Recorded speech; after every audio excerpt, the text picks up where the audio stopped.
O assunto de hoje tem muito a ver aí com o que foi discutido no fim de semana. A Francine Ferreira é quem traz os detalhes pra gente. Oi, Fran, muito bom dia pra você. O que você traz hoje de novidade, hein? Ei, Thalita, bom dia para você, Guilherme, bom dia também para todo mundo que está nos acompanhando nesta segundona, né? E uma semana que o Congresso Nacional, especialmente a Câmara dos Deputados, quer que pelo menos segunda e terça as coisas andem mais rápidas por lá.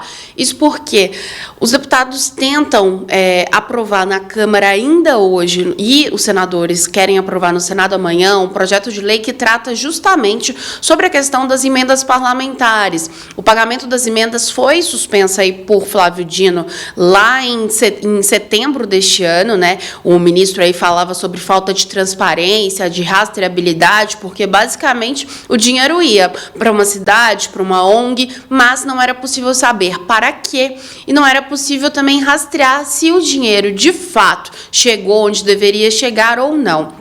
Desde então, tem sido feita uma discussão muito forte aí, não só entre Senado, Câmara e Supremo, mas também o próprio governo federal entrou aí nessas negociações para tentar achar um meio termo. Semana passada, quase que isso veio com um projeto apresentado pelo senador Ângelo Coronel, do PSD da Bahia, mas as negociações não foram para frente. Uma outra opção que aí deve ser votada hoje, provavelmente, na Câmara dos Deputados, é do deputado Rubens Pereira Júnior.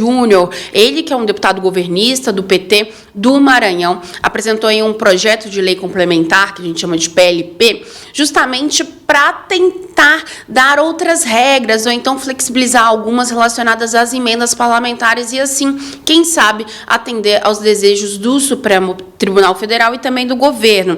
Então, só para fazer um parêntese, a gente lembra que somente neste ano foram 50 bilhões de reais destinados para emendas, né? Sendo que 33,6 bilhões, ou seja, quase 70%, diz respeito a essas emendas impositivas, ou seja, o governo tem obrigação de pagar.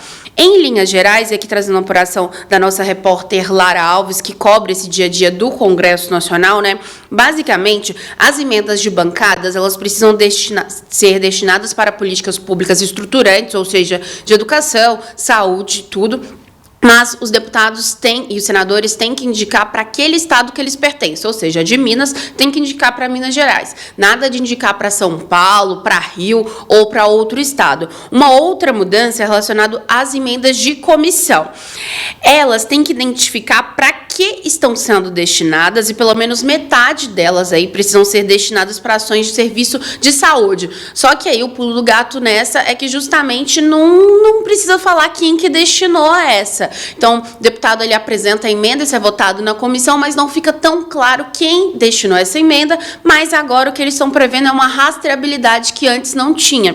E por último, as emendas individuais, que até foram apelidadas aí de emendas PIX, né, principalmente impositivas, o deputado senador indica ali, o governo paga, então já está ali no caixa, elas vão ter que ser destinadas prioritariamente para estados aí em calamidade ou emergência.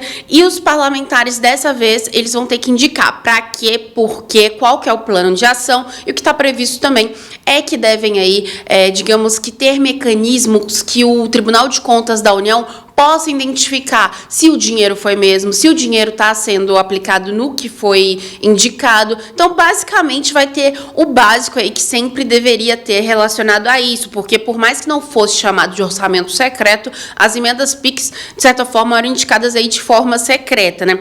Por fim, e esse aí é um dos problemas que está tendo hoje nas discussões, então pode agarrar um pouquinho, é justamente sobre a questão das travas. Então, o projeto apresentado pelo Rubens Pereira Júnior prevê aí que as emendas não podem crescer mais, tem que ter um limite do arcabouço fiscal, porque hoje elas seguem aí o crescimento das receitas, a arrecadação do governo, ou seja, o governo cada vez mais tem que desembolsar com emendas, que aí também muitas vezes não são de interesse do governo, e agora o que está previsto aí é esse freio. Então, hoje já tem um requerimento de urgência urgentíssima, isso mesmo, para ser votado aí na Câmara dos Deputados e esse projeto andar hoje. Semana tá mais curta na Câmara e no Senado, porque vai ter o P20, né, que vai reunir aí os líderes de parlamentos das 20 maiores economias do mundo aqui em Brasília. Então, todo mundo tá querendo tratar disso logo segunda e terça, porque todo mundo tem emenda aí que tá barrada com Flávio Dino. O pessoal tá querendo liberar essa grana.